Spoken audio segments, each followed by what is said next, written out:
Rwanda aba mbere bamaze guhabwa urukingo rwa Mpox, ubushita bw'inkende.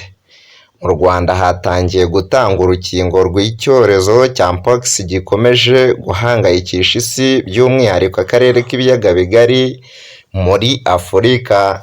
Ni ibyatangajwe na Minisiteri y'Ubuzima kuri uyu wa kane tariki 19 Nzeri 2024, aho ngo iki gikorwa kiri mu rwego rwo gukomeza ingamba zo gukumira no kurwanya icyorezo cya Mpox. Minisiteri y'Ubuzima yanditse kuri X ko igikorwa cyo gutanga urukingo rwa Mpox cyahereye ku bakora ubucuruzi bwambukiranya imipaka, abakora kwa muganga, abakora mu mahoteli n'ibindi byiciro byibasirwa cyane na Mpox. Umuntu wa mbere urwaye ubushita bw'inkende mu Rwanda yabonetse ku wa 27 Nyakanga 2024.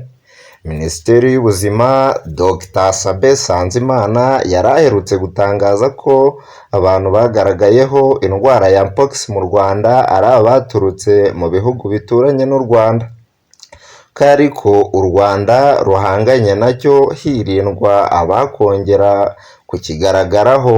Yagize ati "Ubu rero duhanganye nacyo, twirinda ko hagira abakomeza kukigaragaraho, cyane cyane ku mipaka aho abantu binjirira. Ariko niyo haba hari uwinjiye adafite n'ibyo bimenyetso akaba yarageze mu Rwanda akagaragaraho Mpox, tukaba twamuvura n'abo yahuye nabo bose bagakurikiranwa." Yavuze ko u Rwanda ruri gukora byinshi, haba gukorana n'inzego zose zirimo abajyanama b'ubuzima bagenda urugo ku rundi harebwa niba hari uwaba afite ibimenyetso ngo ajyanwe kwa muganga. Ati "Twizeye ko Mpox mu minsi ya vuba izaba yahagaritswe nta muntu n'umwe uri kuyigaragaraho hano mu Rwanda. Ubushobozi burahari, inzego zose zibirimo, icyo dusaba ni uko buri wese ashyiraho uruhare rwe, ugaragayeho ibimenyetso akihutira kujya kwivuza ngo asuzumwe, n'abo baba barahuye nabo akabamenyesha."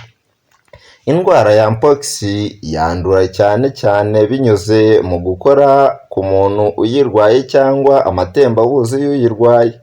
Ishobora kwandurira kandi mu buryo bw'imibonano mpuzabitsina, gusomana cyangwa gusuhuzanya n'ufite ubwo burwayi.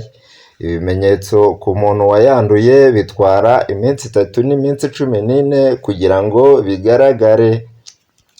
Ibi bimenyetso ni ukugira ibiheri ku mubiri biryaryata, bikunze gufata imyanya ndangagitsina, mu maso, mu biganza no mu maguru.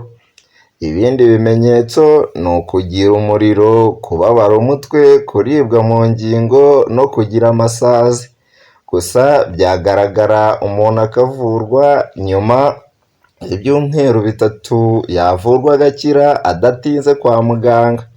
Inzego z'ubuzima zivuga ko ku kigero cya 80% by'abantu bibasiwe ari abantu bakora imibonano mpuzabitsina, kenshi barimo indaya, abakiriya bazo, urubyiruko cyangwa abandi bakora iyo mibonano. Zikabasaba kwirinda imibonano mpuzabitsina kabone niyo yaba ikingiye, ndetse ko isuku ikwiriye kwitabwaho. Habimana Jean d'Amour, mu makuru agezweho. Naho ubundi mwibuke gukora subscribe mushyigikira amakuru yanyu kugira ngo ajye abageraho gatanu ku kandi.